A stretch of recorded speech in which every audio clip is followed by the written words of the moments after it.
SIT ಅಧಿಕಾರಿಗಳಿಗೆ ತಲೆನೋವಾಗ್ಬಿಟ್ಟಿದ್ದಾನೆ ಈ ಪ್ರಜ್ವಲ್ ರೇವಣ್ಣ. ವಿದೇಶದಲ್ಲಿರೋ ಪ್ರಜ್ವಲ್ ಶೋಧಕ್ಕೆ ತೀವ್ರ ಕಸರತ್ತನ್ನ ಮಾಡಲಾಗ್ತಾ ಇದೆ. ಈಗ ಪ್ರಜ್ವಲ್ನನ್ನ ಆರ್ಥಿಕವಾಗಿ ಕಟ್ಟಿ ಹಾಕೋಕೆ ಎಸ್ಐಟಿ ಪ್ಲಾನ್ ಮಾಡ್ಕೊಳ್ತಾ ಇದೆ. ನೋಡಿ, 20 ರಿಂದ 21 ದಿನ ಆಯ್ತು ಈ ಪ್ರಕರಣ ಬೆಳಕಿಗೆ ಬಂದು. ಇಲ್ಲಿವರೆಗೂ ಆತ ಯಾವುದೇ ತನಿಖೆಗೆ ಸಹಕಾರ ಕೊಟ್ಟಿಲ್ಲ, ದೇಶ ಬಿಟ್ಟು ಓಡೋಗಿದ್ದಾನೆ. ಎಷ್ಟೇ ಬಾರಿ ಯಾವುದೇ ನೋಟಿಸ್ ಕೊಟ್ಟರು ಕೂಡ ಪ್ರತಿಕ್ರಿಯೆ ಸಿಗ್ತಿಲ್ಲ. ಫ್ಲೈಟ್ ಟಿಕೆಟ್ ಬುಕ್ ಆಗ್ತಿದ್ರು ಕೂಡ ಅದನ್ನ ಕ್ಯಾನ್ಸಲ್ ಮಾಡ್ಕೊಳ್ತಾ ಇದ್ದಾನೆ. ಕಾನೂನು ಎಲ್ಲರಿಗೂ ಒಂದೇ. ಕಾನೂನಾತ್ಮಕವಾಗಿ ಯಾವೆಲ್ಲ ತನಿಖೆಗೆ ಒಳಪಡಬೇಕಾಗಿತ್ತು ಅದಕ್ಕೆ ಒಳಪಡಬೇಕಾಗಿತ್ತು.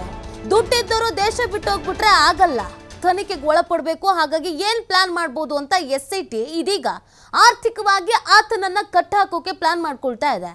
ಬೆಂಗಳೂರಿನಿಂದ ಪ್ರಜ್ವಲ್ ಅಕೌಂಟ್ಗೆ ಲಕ್ಷಾಂತರ ಹಣ ವರ್ಗಾವಣೆ ಆಗ್ತಿದೆ ಅನ್ನುವಂತ ಅನುಮಾನ. ಹಣ ವರ್ಗಾವಣೆಯ ಮಾಹಿತಿಯನ್ನ ಎಸ್ಐಟಿ ಅಧಿಕಾರಿಗಳು ಸಂಗ್ರಹಿಸ್ತಾ ಇದ್ದಾರೆ. ಹೊರದೇಶದಲ್ಲಿ ದಿನಕ್ಕೊಂದು ದೇಶ, ಎಲ್ಲೆಲ್ಲಿ ಬೇಕೋ ಅಲ್ಲೆಲ್ಲ ಓಡಾಡ್ತಾ ಇದ್ದಾನೆ. ಆ ಥರ ಓಡಾಡ್ಕೊಂಡಿರೋದಕ್ಕೆ ದುಡ್ಡು ಬೇಕಲ್ವಾ? ಇಲ್ಲಿಂದ ಯಾರಾದರೂ ದುಡ್ಡು ಹಾಕ್ತಾ ಇರ್ತಾರೆ. ಅದನ್ನು ಹೇಗೆ ಸರಿಪಡಿಸ್ಬೋದು ಅಂತ ಪ್ಲಾನು. ಪ್ರಜ್ವಲ್ ಅಕೌಂಟ್ ಫ್ರೀಸ್ ಮಾಡೋದಕ್ಕೆ ಎಸ್ಐಟಿ ಸಿದ್ಧತೆ ಮಾಡಿಕೊಂಡಿದೆ. ಕೋರ್ಟ್ ಮೂಲಕ ಅನುಮತಿಯನ್ನು ಪಡೆದು ಅಕೌಂಟ್ ಫ್ರೀಸ್ಗೆ ಪ್ಲಾನ್ ಮಾಡಲಾಗಿದೆ. ಅಕೌಂಟ್ ಫ್ರೀಸ್ ಆದರೆ ತಿನ್ನೋದಕ್ಕೆ ಅಥವಾ ಇರೋದಕ್ಕೆ ಓಡಾಡೋದಕ್ಕೆ ಯಾವುದು ಸಾಧ್ಯವಾಗೋದಿಲ್ಲ, ವಾಪಸ್ ದೇಶಕ್ಕೆ ಬರಬೇಕು. ಸೊ ಆ ನಿಟ್ಟಿನಲ್ಲಿ ಆ ಒಂದು ಪ್ಲಾನ್ ಅನ್ನು ಮಾಡ್ಕೊಳ್ಳೋದಕ್ಕೆ ತಯಾರಿ ಮಾಡ್ಕೊಂಡಿದೆ.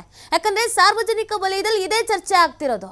ಸಾಮಾನ್ಯ ವ್ಯಕ್ತಿಗಳಾಗಿದ್ರೆ ಬಿಟ್ಬಿಡ್ತಿದ್ರ ಇವರು ಅಂತ.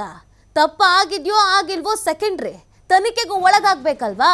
ದೇಶ ಬಿಟ್ಟೋಗಿ ಎಲ್ಲೋ ತಲೆ ಮರೆಸ್ಕೊಂಡು ಕುತ್ಕೋಬಿಟ್ರೆ ಈತನನ್ನ ಕರೆಸುವಂತ ನಿಟ್ಟಿನಲ್ಲಿ ಯಾರು ಮಾತಾಡ್ತಾ ಇಲ್ಲ.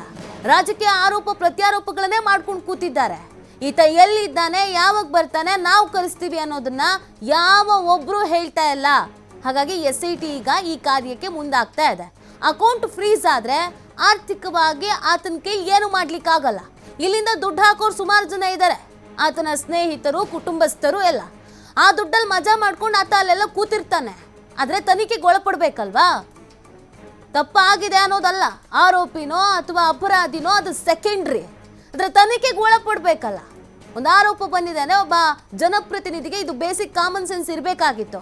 ನಾನು ಫಸ್ಟ್ ಕಾನೂನಿಗೆ ಗೌರವ ಕೊಡಬೇಕು, ನಾನು ಮೊದಲು ಕಾನೂನು ಏನೆಲ್ಲ ಹೇಳುತ್ತೋ ಅದನ್ನು ಫಾಲೋ ಮಾಡಬೇಕು ಅಂತ. ಈತ ಒಬ್ಬ MP ಅನ್ನೋದೇ ಅಸಹ್ಯ. ಕಾನೂನಿಗೆ ಬೆಲೆ ಕೊಡದೆ, ಗೌರವ ಕೊಡದೆ ದೇಶ ಬಿಟ್ಟು ಓಡೋಗಿರೋದು ಅಸಹ್ಯಕರ ಸಂಗತಿ.